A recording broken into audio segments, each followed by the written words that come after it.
Beef steak ni Mami Zenny, ituturo namin sa inyo kung paano lutuin.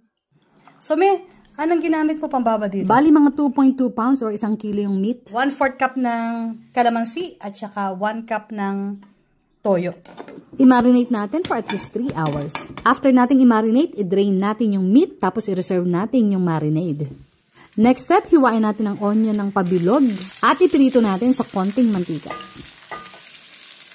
Next, iprito naman natin ang ating mga meat na minarinate natin.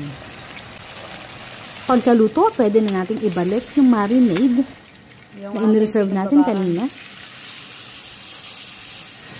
Tapos, lagyan natin ng toyo, tubig, tapos haluin natin at pakuluin.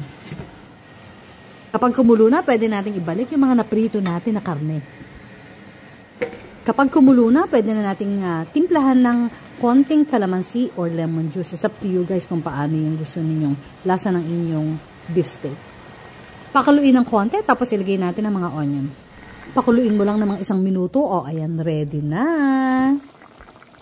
Sibuyas.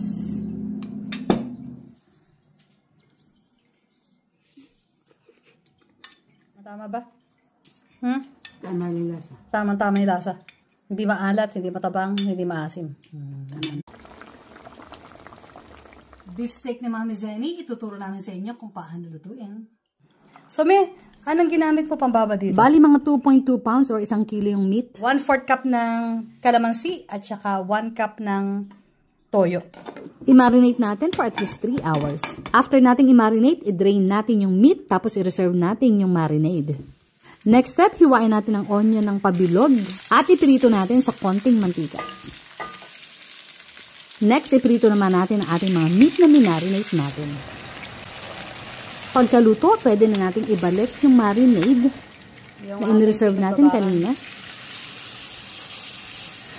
Tapos, lagyan natin ng toyo, tubig, tapos haluin natin at pakuluin. Kapag kumulo na, pwede natin ibalik yung mga naprito natin na karne. Kapag kumulo na, pwede na nating timplahan ng konting kalamansi or lemon juice. It's up to you guys kung paano yung gusto ninyong lasa ng inyong beef steak. Pakuluin ng konti, tapos ilagay natin ang mga onion. Pakuluin mo lang ng mga 1 minuto. O, ayan, ready na. Sibuyas.